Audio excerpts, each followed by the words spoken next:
Happy holidays and a warm welcome from the Digital Health Disruptors Podcast, brought to you by CharmHealth. Here, we empower forward-thinking clinicians on the cutting edge of digital health. A massive shout out to our dedicated listeners for fueling the success of our inaugural podcast season. Your support has been truly the driving force behind our journey. Here's to breaking new ground and embracing innovation together in the seasons ahead. With each fresh episode we drop, our listener family keeps growing and growing ever since we embarked on this incredible journey. If you've missed out on our Season 1 kickoff, fear not. Now's the golden moment to dive in, catch up, and binge listen to the captivating content we've poured our hearts into. All episodes are available on your favorite podcast platforms, and guess what? We just dropped them on YouTube as well. While we're going to be taking a mid-season break to be with our real-life disruptors, we wanted to reflect on the innovation we've covered so far and give you a preview of the kind of trailblazers you can expect to hear from in the new year. So far, we've had the privilege of speaking to innovators such as Dr. Art Wallace, a UCSF cardiac anesthesiologist, professor, and innovator whose real-life experiences with the healthcare system inspired him to innovate. My mom developed a glioblastoma multiforme when I was 9. No one quite knew what it was, and she got better. And then about 6 months later, I went up to say, hey, I'd like to go see the Pink Panther. And she went, "Whoa," and collapsed on the floor with a seizure. And I thought, how do I not have other people have this experience? We heard from the clinician entrepreneur, Dr. Rachel Kuperman, the CEO and founder of Eyes, which is a medtech AI startup changing the neurological care landscape. Dr. Kuperman shares her journey as a woman entrepreneur. One of the challenges is this idea that I found that seems to impact women particularly is this idea that you can mentor women to succeed. And mentoring is somehow a placement for opportunity. And it's just not the case. I mean, mentoring, I think, can be really powerful and it can increase your network, but you can't use it to open up every door. And, I think it's problematic because it makes people feel better that they're doing something to improve, for example, the 2% funding rate that women have when it comes to venture. But it's not enough to really change the underlying bias that are present in the system.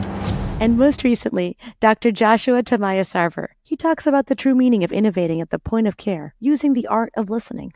What we need to do is figure out a better way of communicating, which sounds weird, but I actually think the problem is that we don't talk to each other well enough. And part of that problem is, I think, and this gets to a more fundamental issue we have, I think, as humans, is we want to be seen and understood, and we believe that we should speak and others should understand. As a clinician, I think you actually, if you're talking to engineers, you need to learn how to speak as an engineer. Conversely, when the engineer is speaking back to the clinician, I think the engineer needs to learn how to speak as a clinician.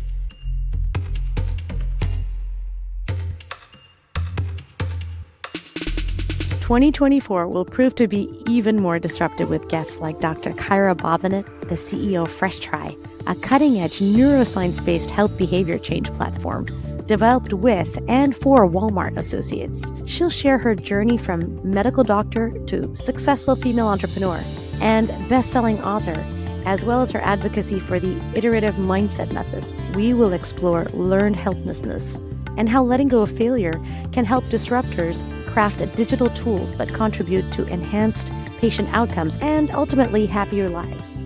I was always curious about learned helplessness, this kind of stasis, this stuckness that was going on.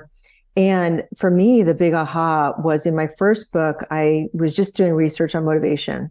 And I looked at the neuroscience behind motivation. And there was this very, very early study or two around how the habenula, which is a new area I'd never heard of, it's like 0.5 centimeter in your thalamus, super, super tiny area of the brain, was actually operant in suppressing one's motivation.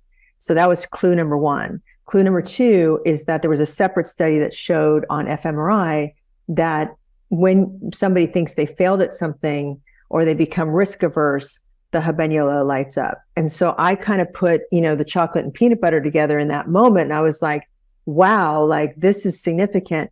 And basically those were like two, pieces of the puzzle that then all of the intermittent puzzle pieces are now being filled in.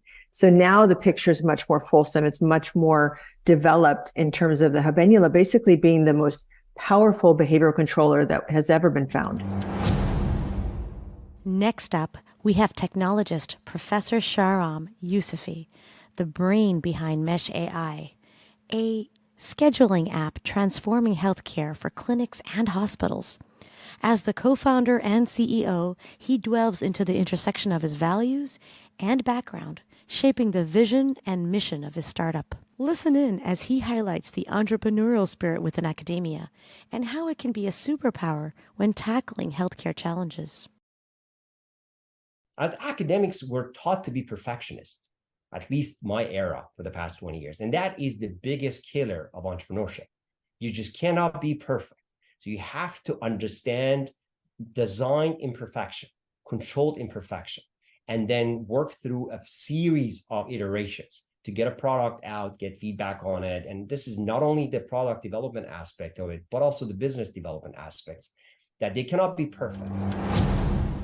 Keep an eye out for our upcoming episode featuring Dr. Divya Chander, an anesthesiologist, neuroscientist, futurist, and a founder of a stealth startup. She will provide her perspectives on the future of medicine and neurotechnology, discussing the current presence of devices capable of reading and writing the brain for diagnostic and therapeutic applications.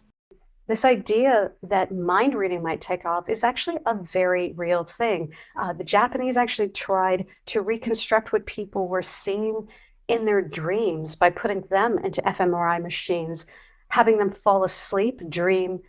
They would record the neural activity, wake them up, have them basically keep a dream journal, and then they would correlate what they put in their dream journals with the neural activity and could predict dreaming during sleep.